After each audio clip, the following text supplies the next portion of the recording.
Hi, my name is Alex Burns, my pronouns are he and him, and on behalf of my co-authors, I'll be presenting our paper, Who Do We Mean When We Talk About Visualization Novices? I want to start by looking at a couple of visualizations. This is the first visualization.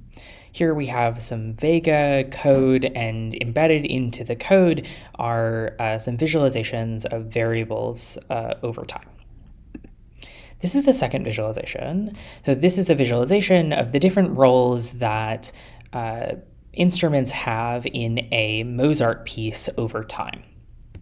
Now, I think it's pretty clear that these two visualizations are targeting pretty different audiences from each other, but in our research papers, we actually might use the same term to refer to both of them: novices. So in the first case, we might be thinking about programming novices, and in the second, we might be thinking of classical music novices, but regardless, we might actually refer to both of them as novices. That distinction is lost in there. And this can be a problem because if I am a researcher and I'm trying to find relevant work on novices in visualization, then is this paper relevant to my work or this one? It's hard to tell from the wording alone, and unless the authors have been really specific, then it's hard to tell which results apply to my work and which don't. So in our paper, we really try to dive into this question of who are novices in visualization research. And when we're talking about novices, we're specifically talking about people who may find existing visualization techniques difficult to use or insufficient to meet their goals.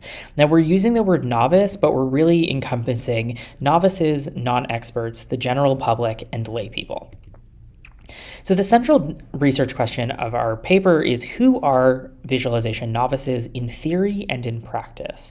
So when we're talking about theory, we're thinking about who are we imagining when we're thinking about novices? Who's included in that group? Who's excluded from that group? How do we write about them in our work?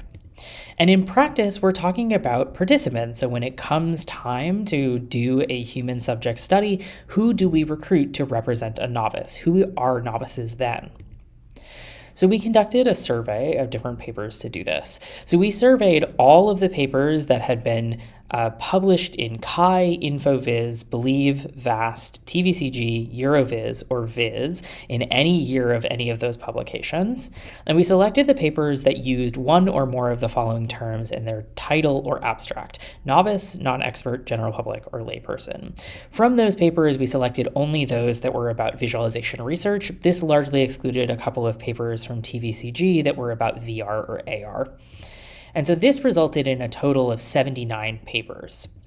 So we divided up those 79 papers across 3 different coders with some overlap to make sure we're all doing the same thing.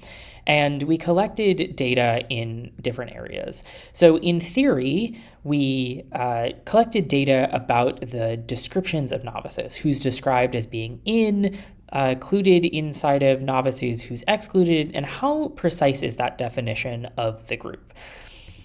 And we also collected a bunch of data about practice. So when there were participants, how were they described? So were they described as students? Were they described as crowd workers, community members? How old were participants? Where did they live? And what kind of study did they participate in? So who are novices in theory? So our work shows that who is or is not a novice is really often ambiguous.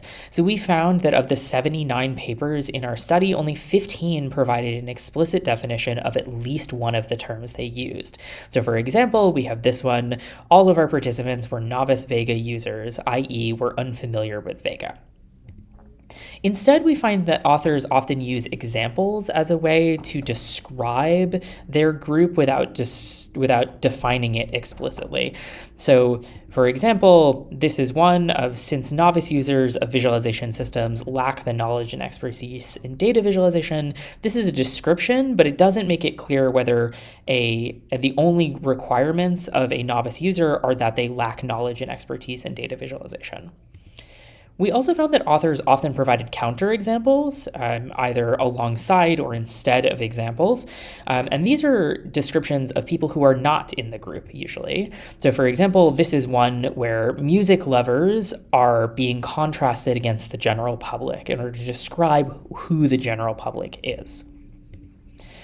We also found that there was disagreement about who is or is not a novice. So if this is on its own, fine. Researchers disagree with each other all the time, but it's a problem when it's paired with the ambiguity issue, where many of the papers did not have precise definitions, and it seemed like based on the descriptions they were giving, they were actually referring to pretty different groups of people. So we conducted a thematic analysis of all of the descriptions of people who were included and excluded, and I want to bring 3 of the big points from that thematic analysis. The first one is that we found that novices are often described in opposition to experts. So what papers don't agree on is what you need to be an expert in or what makes an expert, but we find that novices are described as being not experts fairly frequently. Here. We also find that novices are defined by what they lack. Papers often include things like this phrase, people who lack knowledge and expertise in data visualization, though data visualization is referenced less frequently than you would think it is. We also find that descriptions often reference domains of knowledge. So these are descriptions both of who is included and who is excluded. And we find that these domains of knowledge are usually STEM related in some way, which tells us that when authors are thinking about who is or isn't included in the group, they're using proximity to some sort of field as a proxy for that. So who are novices in practice? So we find that despite the fact that novices may describe a really broad portion of people, the participants are pretty narrow. They tend to be young, so on average they're about 28 or 30 years old, and this is also in concert with the maximum ages being just as likely to be about 20 as it is to be about 70. It's a pretty even distribution across decades for the maximum age of participants. We also find that participants tend to be located in the United States, and they tend to be students. There are plenty of studies that involve students and non-students, but lots of the participants are students. We also looked into what kinds of studies were being conducted, and for this we used a taxonomy of studies from Eisenberg. We find that there are 5 different kinds of studies that were conducted with novices. And we find that a vast majority of them are either user experience or user performance focused. Now, these are exclusive categories, so together user experience and user performance represent 42 of the 49 studies that came up in our set. These are the other 3 that we found. So we talk about lots of things in our discussion, but I want to bring 3 here to sort of close. So the first one is that there was a lot of ambiguity around the terms that are used by researchers in their papers. So we want researchers to know that if you are doing work with novices or not, please define your terms carefully so that other researchers can find out whether their work is relevant to yours and how they fit together. The second thing we want to point out is that there was this focus on STEM that probably means we're leaving people out. If we're thinking about who is a novice and the people we're thinking about are those who are doing something related to science, we're leaving lots of people out who are using Viz for lots of other reasons. And finally, we have a concern about the narrowness of the participant pools and the limited types of studies that we're conducting regarding novices.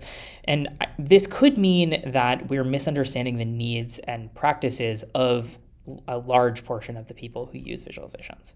Thanks.